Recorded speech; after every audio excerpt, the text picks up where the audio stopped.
नमस्कार। केंद्रीय कर्मचारियों और पेंशनरों को लेकर एक बहुत ही महत्वपूर्ण जानकारी मिल रही है। आपको बताना चाहूँगा कि जब से 8वें वेतन आयोग के गठन को सरकार के द्वारा मंजूरी दी गई है, तब से कर्मचारी और पेंशनर्स लगातार इस बात का इंतजार कर रहे हैं कि कब से 8वें वेतन आयोग के गठन पर काम होगा, कब से प्रक्रिया शुरू होगी और इसकी जो रिपोर्ट है कब तक शासन को सौंपी जाएगी और जो 8वां वेतन आयोग है वह कब लागू होगा। तो इसको लेकर जो जानकारी प्राप्त हो रही है, पूरी जानकारी आपको बताऊंगा। आपसे निवेदन है कि अगर पहली बार आप चैनल पर विजिट कर रहे हैं तो चैनल को सब्सक्राइब जरूर करें, बेल आइकन को प्रेस करके उसको ऑल पर सेट करके रखें, जिससे आपको कर्मचारियों से संबंधित सभी प्रकार की जानकारी लगातार इस चैनल के माध्यम से मिलती रहे। तो साथियों, केंद्रीय गवर्नमेंट के द्वारा कर्मचारियों के लिए 8वें वेतन आयोग के गठन को मंजूरी दे दी गई है और जल्दी ही इस पर काम भी शुरू होने वाला है। जैसे ही इस पर काम शुरू होगा, इसकी रिपोर्ट को सरकार को सौंपा जाएगा और उसके बाद शासन स्तर से मंजूरी मिलने के बाद 8वां वेतन आयोग लागू हो जाएगा। 8वें वेतन आयोग में कर्मचारियों की सैलरी कितनी होगी और जो फिटमेंट फैक्टर है वह कितना होगा, इसके बारे में भी आपको जानकारी दूंगा। कर्मचारी लगातार इस बात को जानना चाहते हैं कि जो फिटमेंट फैक्टर है वह कितना रहने वाला है और कर्मचारियों की सैलरी में कितना इजाफा 8वें वेतन आयोग में होने वाला है। तो जो जानकारी प्राप्त हो रही है उसके अनुसार केंद्रीय कर्मचारियों और पेंशनरों के लिए 8वें वेतन आयोग को लेकर जो चर्चा है जोरों पर है और पिछले कुछ दिनों से इसके गठन की अटकलें चल रही थी। अब इस पर एक बड़ा अपडेट सामने आया है। सरकार जल्दी ही 8वें वेतन आयोग के लिए औपचारिक प्रक्रिया शुरू करने वाली है। जो जानकारी प्राप्त हो रही है उसके अनुसार अप्रैल 2025 से पे कमीशन अपना काम शुरू कर सकता है।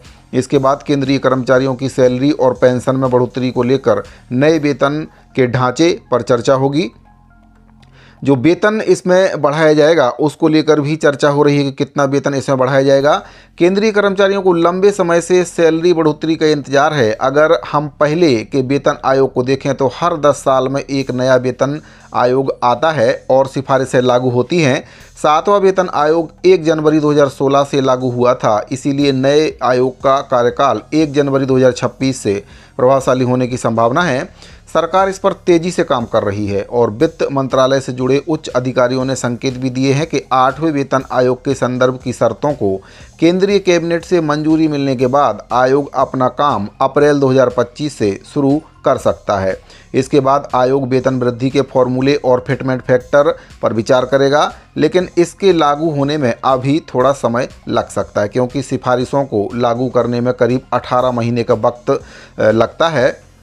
अब बात करते हैं कि सरकार इसका आधिकारिक ऐलान कब करेगी। तो जैसे ही संदर्भ की शर्तों को मंजूरी मिलेगी, आयोग के सदस्यों की नियुक्ति होगी और डेटा कलेक्शन करना शुरू हो जाएगा। पेंशन भोगियों और सरकारी कर्मचारियों की सैलरी बढ़ाने के लिए आयोग अपनी सिफारिशें 2025 के अंत तक सौंप सकती है।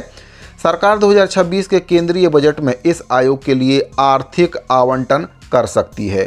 फिर सरकार 2026 के वित्तीय वर्ष में इसे लागू कर सकती है। अब बात करते हैं कि जो सैलरी है वह सैलरी कितनी बढ़ेगी। आपको बताना चाहूँगा कि 8वें वेतन आयोग में सबसे बड़ा मुद्दा फिटमेंट फैक्टर का होगा।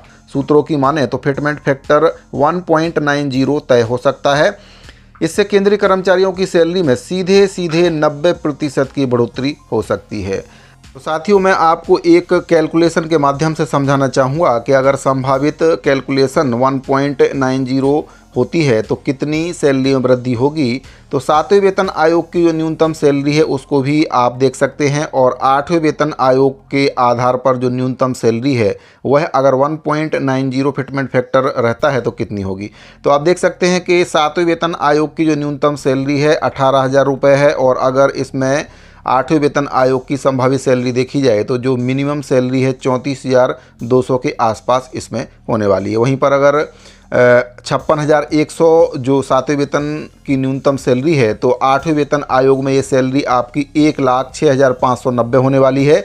अगर 7वें वेतन आयोग की न्यूनतम सैलरी 1,50,000 है तो अधिकतम 8वें वेतन आयोग की जो संभावित सैलरी है 2,85,000 रुपये होने वाली है।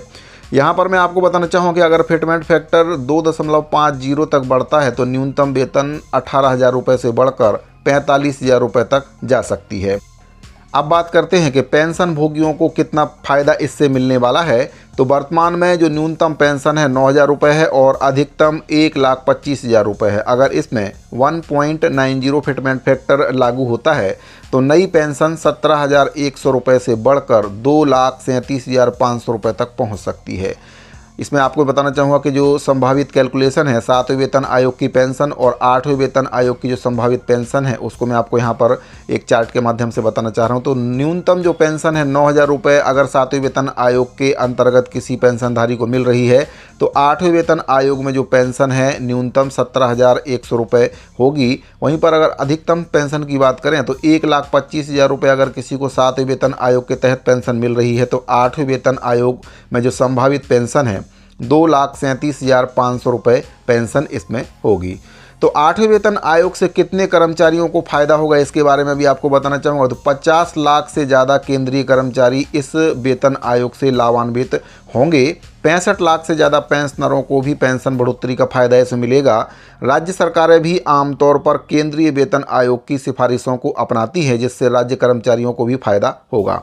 तो साथियों मैंने आपको इसमें बताया है कि कितने प्रतिशत की वृद्धि इसमें वेतन में होने वाली है, पेंशनरों को न्यूनतम पेंशन कितनी मिलेगी, 7वें वेतन आयोग के तहत कितनी न्यूनतम पेंशन अभी वर्तमान में मिल रही है और 8वें वेतन आयोग के तहत जो वृद्धि हो रही है पेंशन है वह भी मैंने आपको बताया। साथ ही न्यूनतम वेतन और अधिकतम वेतन भी 7वें और 8वें वेतन के तहत मैंने आपको इसमें बताया है कि कितने कितने प्रतिशत की वृद्धि इसमें हो सकती है।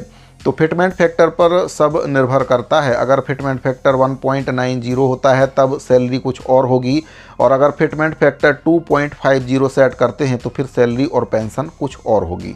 साथियों पूरी तरह से निर्भर करता है कि फिटमेंट फैक्टर कितना इसमें रखा जा रहा है। जितना भी फिटमेंट फैक्टर होगा उसी के आधार पर पेंशन भी बनेगी और उसी के आधार पर सैलरी भी बनेगी। उम्मीद जताई जा रही है कि 1.90 फिटमेंट फैक्टर इसमें रह सकता है। आप देखते हैं कि कितना फिटमेंट फैक्टर इसमें रखा जाता है, जो भी होगा सभी के सामने होगा। तो साथियों 8वें वेतन आयोग के गठन को लेकर ये बहुत ही महत्वपूर्ण जानकारी प्राप्त हो रही थी। उम्मीद करता हूं कि जानकारी आपको पसंद आई होगी। अगर आपको जानकारी अच्छी लगी हो तो वीडियो को लाइक और अपने दूसरे साथियों को शेयर जरूर करें। इस वीडियो फिलहाल इतना ही, मिलते हैं अगली वीडियो में। अभी के लिए दीजिए इजाज़त, धन्यवाद।